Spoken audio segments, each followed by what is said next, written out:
तो क्या गृह मंत्री अमित शाह को माफी मांगने पर मजबूर कर देंगी मायावती? आखिर क्या मायावती का आंदोलन भारतीय जनता पार्टी पर प्रभाव डाल पाएगा? मायावती ने देशव्यापी आंदोलन का ऐलान कर दिया है। मामला आप सब जानते हैं।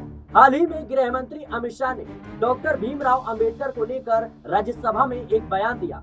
फिर क्या था, सत्ता पक्ष और विपक्ष में आर पार की लड़ाई शुरू हो गई। तमाम आंदोलन हमें देखने को मिले, आक्रोश देखने को मिला, लेकिन इन सबके बीच मायावती ने देर से ही सही लेकिन आंदोलन का ऐलान कर दिया। मायावती ने आज अपने तमाम समर्थकों से इस बात की गुजारिश की है कि आप आंदोलन में हिस्सा लीजिए, तमाम तरीके से कहीं न कहीं शांतिपूर्ण तरीके से आप आंदोलन कीजिए। मांग उनकी वही है कि गृह मंत्री अमित शाह अपने बयान को वापस ले और तमाम जो बाबा साहेब के समर्थक हैं उनसे माफी मांगे, क्योंकि कहीं न कहीं उन्होंने बाबा साहेब भीमराव अंबेडकर का अपमान किया है। अब आपको बताते हैं गृह मंत्री अमित शाह ने आखिर बयान क्या दिया था। आपको बता दें कि गृह मंत्री अमित शाह ने कहा था कि अंबेडकर अंबेडकर अंबेडकर आजकल यह फैशन हो गया है। फिर क्या था, जिस तरीके से इस पूरे मामले को लेकर देश में एक नया विवाद खड़ा हो गया, मायावती के स्टैंड को लेकर लगातार सवाल उठाए जा रहे हैं कि क्या मायावती भारतीय जनता पार्टी से ज्यादा कांग्रेस पार्टी पर सवाल उठा रही है। आखिर मायावती क्यों ज्यादातर कांग्रेस को घेरती हुई नजर आ रही है। बाकायदा उन्होंने भारतीय जनता पार्टी को कहीं न कहीं एक औपचारिक तौर पर सवाल जरूर पूछा, लेकिन मायावती पर भी अब अपने कोर वोटरों का दबाव था, तमाम समर्थकों का दबाव था, और कहीं न कहीं जिस तरीके से मायावती दलितों के हितैषी खुद को बताती है, ऐसे में अंबेडकर मुद्दे को लेकर उनकी शांति अपने आप में सवालों के घेरे में थी। लेकिन अचानक देशव्यापी आंदोलन करने का राज क्या है? क्या मायावती वाकई में भारतीय जनता पार्टी और गृह मंत्री से इस पूरे मामले को लेकर माफी मंगवाना चाहती है? क्या मायावती के आंदोलन का असर भारतीय जनता पार्टी पर पड़ेगा? क्या मायावती इस आंदोलन के जरिए अपने खोए हुए वोटरों को कहीं न कहीं साधने का प्रयास कर रही है? आखिर कितना हद तक मायावती के इस आंदोलन का प्रभाव इस वक्त देश की राजनीति में पड़ेगा? फिलहाल इस मुद्दे पर बातचीत करने के लिए हमारे साथ नाज़मीन मौजूद है। नाज़मीन, आपका बहुत बहुत स्वागत है इस प्रोग्राम में। और जिस तरीके से देखा जाए तो देशव्यापी आंदोलन का ऐलान मायावती ने कर दिया है। बड़ा सवाल, क्या मायावती के इस आंदोलन का प्रभाव भारतीय जनता पार्टी पर पड़ेगा? क्या गृह मंत्री अमित शाह मायावती की मांग यानी इस पूरे मुद्दे को लेकर माफी मांगते हुए नजर आएंगे? कैसे? देखिए, यहाँ पर सिराज में एक सवाल ये खड़ा करना चाहती हूँ मायावती पर कि क्या आप अपने आप को पिछड़े वंचित लोगों का ठेकेदार समझकर बैठे हुए हैं? क्योंकि मायावती का जिक्र करें, जब बाबा साहेब का अपमान किया गया या राज्यसभा में गृह मंत्री अमित शाह ने जिस तरीके का बयान बाबा साहेब को लेकर दिया, इस बयान के बाद सबसे पहले कांग्रेस पार्टी आक्रोशित नजर आई, जहां संसद के बाहर विपक्ष ने एक बड़ा प्रदर्शन किया। प्रदर्शन के जरिए ये कहा गया कि अमित शाह को माफी मांगनी चाहिए, अमित शाह को एहसास होना चाहिए कि आपने उसका अपमान किया है जिसने आपको संविधान दिया है, जिसने आपको देश चलाने के लिए एक हथियार दिया है, आप उनका ही अपमान कर रहे हैं। अमित शाह पर सवाल खड़े किए गए कि क्या भारतीय जनता पार्टी संविधान विरोधी पार्टी है? क्या भारतीय जनता पार्टी क्या डॉक्टर भीमराव अंबेडकर के संविधान को नहीं मानती है? क्या उनके विचारों को नहीं मानती है? क्या इसके विरुद्ध कदम उठाती है? कांग्रेस पार्टी के जरिए पूरा आरोप अमित शाह पर लगाया गया। प्रेस कॉन्फ्रेंस में बकायदा कांग्रेस पार्टी 26 जनवरी तक प्रदर्शन करती हुई नजर आएगी, सड़कों पर उतर चुकी है। मांग वही है, या तो अमित शाह अपने पद से इस्तीफा दें या अमित शाह सार्वजनिक रूप से माफी मांगे। बल्कि अमित शाह का जिक्र करें तो अमित शाह ने प्रेस कॉन्फ्रेंस तो की, लेकिन प्रेस कॉन्फ्रेंस करते हुए वो अपनी गलती का एहसास जाहिर करते हुए नजर नहीं आए। उस वक्त भी अमित शाह ने ये कहा कि कांग्रेस पार्टी ने डॉक्टर भीमराव अंबेडकर का अपमान, तिरस्कार किस तरीके से किया है ये हम आप सब जानते हैं कि आज भी कई ऐसे पुरस्कार से वंचित बाबा साहेब अंबेडकर रहे हैं, उनके चाहने वाले रहे हैं। लेकिन नाज़मीन, जिस तरीके से इस पूरे मामले को लेकर पहले तो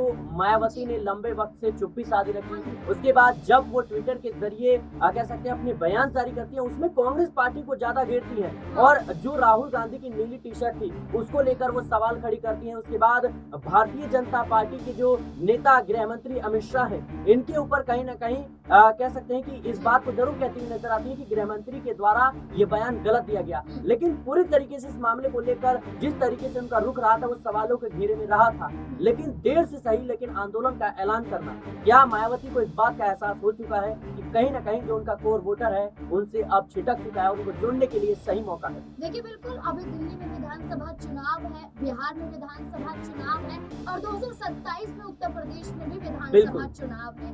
और मायावती का जिक्र करें तो उपचुनाव में उनकी पार्टी भी उतरी थी, लेकिन एक सीट भी ना जीत पाना उपचुनाव में। और पिछले लोकसभा चुनाव का अगर हम जिक्र करें, यही जो अभी 2024 में लोकसभा चुनाव बीता है, इसमें भी मायावती तमाम राज्यों में सिमटती हुई नजर आई।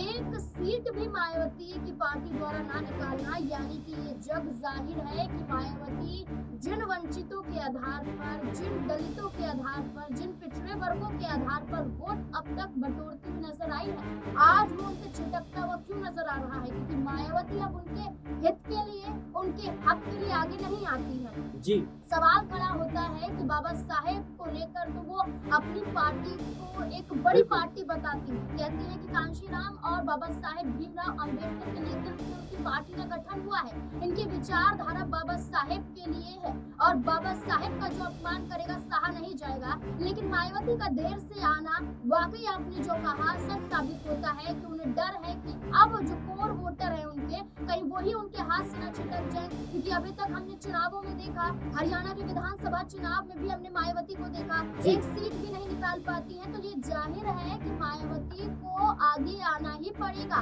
दबाव मायावती पर पड़ा। वरना आप देखिए कि मायावती को हमेशा से विपक्षी दल ये कहते हैं कि भारतीय जनता पार्टी की बी टीम है, मायावती बी टीम है और मायावती भारतीय जनता पार्टी के खिलाफ नहीं जा सकती है। लेकिन मजबूरन मायावती को बीजेपी के खिलाफ जाना ही पड़ा, जब गृह मंत्री अमित शाह से कहती हुई नजर आती है कि माफी मांगे। देखिए, उनके भतीजे आकाश आनंद कहते हैं कि राजनीतिक पार्टियां बाबा साहेब का इस्तेमाल अपने राजनीतिक फायदों के लिए करती हैं और ये एक फैशन बन चुका है। और कहीं ना कहीं उन्होंने ये घेरा है कि भारतीय जनता पार्टी के जो मंत्री हैं और जो केंद्रीय गृह मंत्री हैं अमित शाह, उनको इस तरीके के बयान नहीं देने चाहिए थे। क्योंकि बाबा साहेब को लेकर अगर आप ये कहते हैं भरे सदन में, यहाँ पर सवाल ये खड़े हुए कि क्या वीडियो को कट करके दिखाया गया है, क्या उनका कहने का मतलब कुछ और था और दिखाया कुछ और गया है। लेकिन आपने जो शब्द कहे वो शब्द तो शब्द है ही ना। जैसे कि बाबा साहेब का को लेकर उन्होंने कहा कि अंबेडकर अंबेडकर अंबेडकर कब तक करते रहेंगे,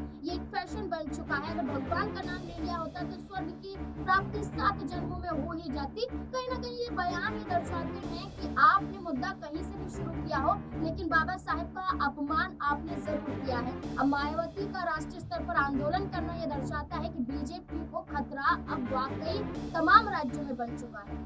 नाज़मीन, क्या लगता है आपको? एक छोटा सवाल मैं जरूर आपसे पूछना चाहूंगा कि जिस तरीके से ये आंदोलन मायावती के द्वारा ऐलान किया गया, इस आंदोलन का कांग्रेस पार्टी पर इसका दबाव पड़ेगा या फिर भारतीय जनता पार्टी पर, कैसे देख रहे हैं आप? देखिए कांग्रेस पार्टी की बात करें तो कांग्रेस पार्टी के जरिए राहुल गांधी, प्रियंका गांधी वाड्रा, मल्लिकार्जुन खड़गे, तमाम कांग्रेस पार्टी के दिग्गज सांसद जब संसद के बाहर नीली टी शर्ट पहनकर आए तो सीधा तौर पर ये कहा गया कि ये बाबा साहेब का अपमान, आपने नीली टी शर्ट कैसे पहनी। लेकिन क्या एक कलर को आप डिफाइन करेंगे? क्या एक कलर आपको बता देगा कि आप उस पार्टी से हैं? जी, क्या कलर ये बता देगा कि ये मायावती की पार्टी का कलर है, आप नहीं पहन सकते हैं? लेकिन देखा जाए तो मायावती ने आवाज नहीं उठाई थी, कांग्रेस पार्टी ने आवाज उठाई थी और भारतीय जनता पार्टी ने इस मुद्दे को घुमाया था। और संसद में जब भारतीय जनता पार्टी के सांसद प्रताप सारंगी के सिर पर चोट लग जाती है, तब राहुल गांधी पर आरोप लगा दिया जाता है, FIR दर्ज, गिरफ्तारी की मांग बीजेपी के जरिए की जाती है। तो ये पूरा मुद्दा घुमाया जा रहा है। ये मुद्दा ये दिखाया जा रहा है कि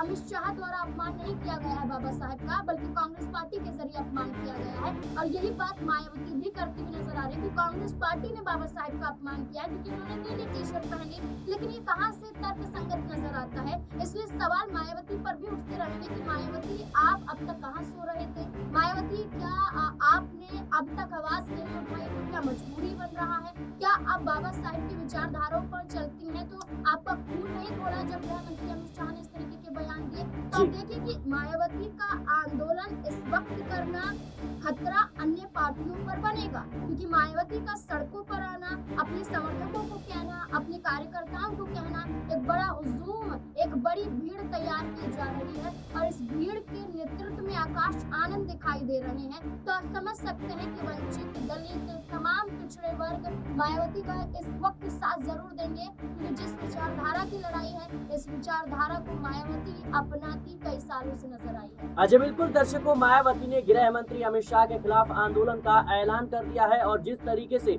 अपने तमाम समर्थकों को ये कहीं ना कहीं अपील की है अपने समर्थकों से कि आप जहां भी हैं, जैसे भी हैं, आप प्रदर्शन में भाग लीजिए, आप सोशल मीडिया के ही जरिए, लेकिन कम से कम आप विरोध तो करिए। लेकिन देखना होगा कि आखिर मायावती के इस आंदोलन का कितना ज्यादा प्रभाव भारतीय जनता पार्टी पर पड़ता है। क्या वाकई में गृह मंत्री अमित शाह अपने बयान वापस लेंगे? क्या गृह मंत्री अमित शाह माफी मांगते हुए नजर आएंगे, जैसा कि मांग मायावती करती हुई नजर आ रही है? क्या कुछ लगता है आपको? कमेंट बॉक्स में जरूर बताएं। देश और दुनिया की तमाम खबरों के लिए बने रहने पॉलिटिकल।